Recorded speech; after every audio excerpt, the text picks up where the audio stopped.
My father could have been a great comedian, but he didn't believe that that was possible for him. And so he made a conservative choice. Instead, he got a safe job as an accountant. And when I was 12 years old, he was let go from that safe job. And our family had to do whatever we could to survive.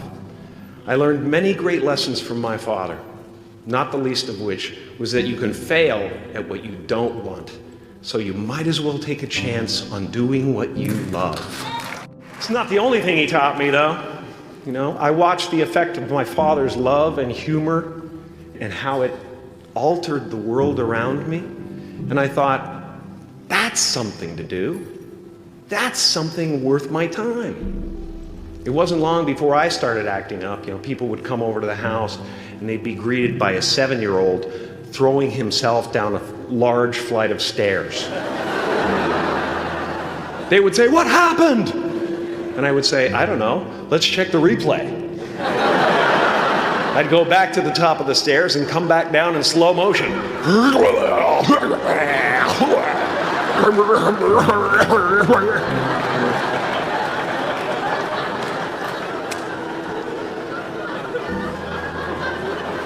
It was a very strange household. My father used to brag that I wasn't a ham, I was the whole pig. And he treated my talent as if it was his second chance.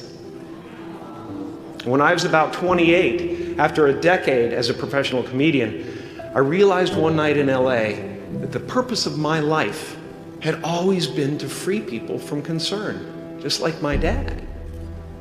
And when I realized this, I dubbed my new devotion the Church of Freedom from Concern. The Church of FFC.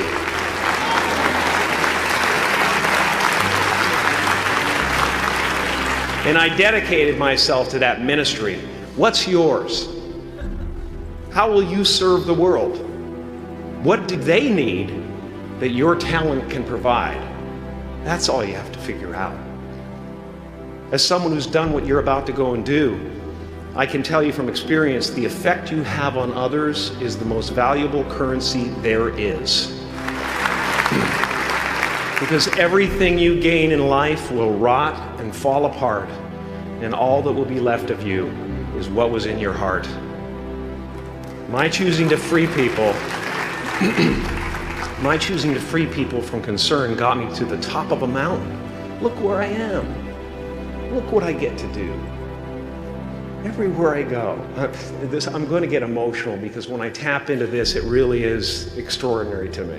I did something that made people present their best selves to me wherever I go. I've often said that I wished people could realize all their dreams and wealth and fame, and so that they could see that it's not where you're going to find your sense of completion. Like many of you, I was concerned about going out into the world and doing something bigger than myself, until someone smarter than myself made me realize that there is nothing bigger than myself. Because life doesn't happen to you, it happens for you. How do I know this? I don't, but I'm making sound, and that's the important thing. That's what I'm here to do. Sometimes I think that's the only thing that's important, really. You know, it's just letting each other know we're here, reminding each other that we're part of a larger self. Your job is not to figure out how it's going to happen for you, but to open the door in your head. And when the door opens in real life, just walk through it. And don't worry if you miss your cue, because there's always doors opening. They keep opening. And when I say life doesn't happen to you, it happens for you, I really don't know if that's true. I'm just making a conscious choice to perceive challenges as something beneficial so that I can deal with them in the most productive way. You'll come up with your own style. That's part of the fun. Oh, and why not take a chance on faith as well? Not religion, but faith. Not hope, but faith. I don't believe in hope. Hope is a beggar. Hope walks through the fire and faith leaps over it.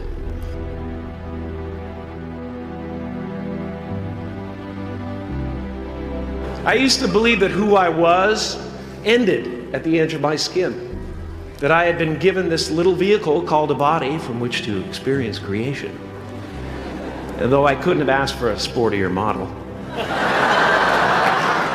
it was, after all, a loaner and would have to be returned. Then I learned that everything outside the vehicle was part of me too. And now I drive a convertible.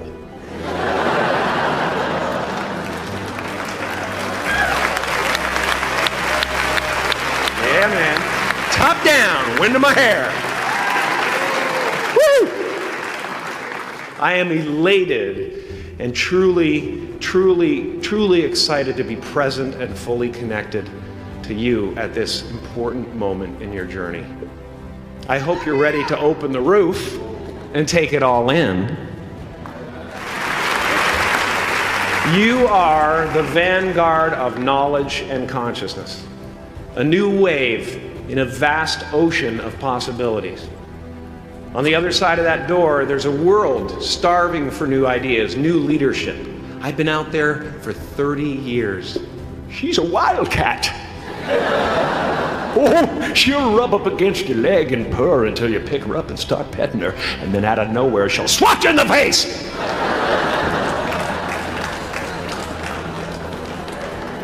It can be rough out there, but that's okay, because there's soft serve ice cream with sprinkles. I guess that's what I'm really trying to say here today. Sometimes it's okay to eat your feelings. Now, fear is going to be a player in your life, but you get to decide how much. You can spend your whole life imagining ghosts, worrying about the pathway to the future, but all there will ever be is what's happening here, and the decisions we make in this moment, which are based in either love or fear. So many of us choose our path out of fear disguised as practicality. What we really want seems impossibly out of reach and ridiculous to expect, so we never dare to ask the universe for it. I'm saying I'm the proof that you can ask the universe for it. Please.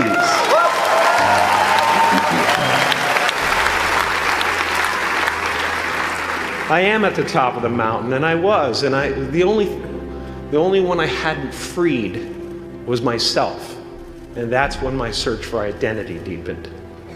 I wondered who I'd be without my fame. Who would I be if I said things that people didn't want to hear? Or if I defied their expectations of me? And that peace that we're after lies somewhere beyond personality, beyond the perception of others, beyond invention and disguise, even beyond effort itself. You can join the game, fight the wars, play with form all you want, but to find real peace, you have to let the armor go. Your need for acceptance can make you invisible in this world. Don't let anything stand in the way of the light that shines through this form. Risk being seen in all of your glory. My soul is not contained within the limits of my body. My body is contained within the limitlessness of my soul. Now I'm always at the beginning. I have a reset button, and I ride that button constantly. Once that button is functioning in your life, there's no story that the mind could create that will be as compelling.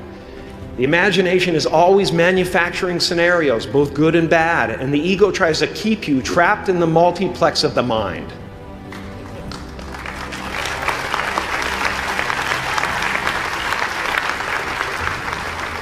Our eyes are not viewers, they're also projectors that are running a second story over the picture that we see in front of us all the time. Fear is writing that script, and the working title is, I'll Never Be Enough. I had a substitute teacher from Ireland in the 2nd grade that told my class during morning prayer that when she wants something, anything at all, she prays for it and promises something in return, and she always gets what she wants. Well, I'm sitting in the back of the classroom, thinking, wow, my family can't afford a bike, So I went home and I prayed for one. And I promised I would recite the rosary every night in exchange. Broke that promise. But 2 weeks later, I got home from school to find a brand new Mustang bike with a banana seat and easy rider handlebars. Yeah. From fool to cool. My family informed me that I had won the bike in a raffle that a friend of mine had entered my name in without my knowledge whatsoever. So that type of thing has been happening to me ever since. And as far as I can tell, it's just about letting the universe know what you want and working toward it while letting go of how it comes to pass.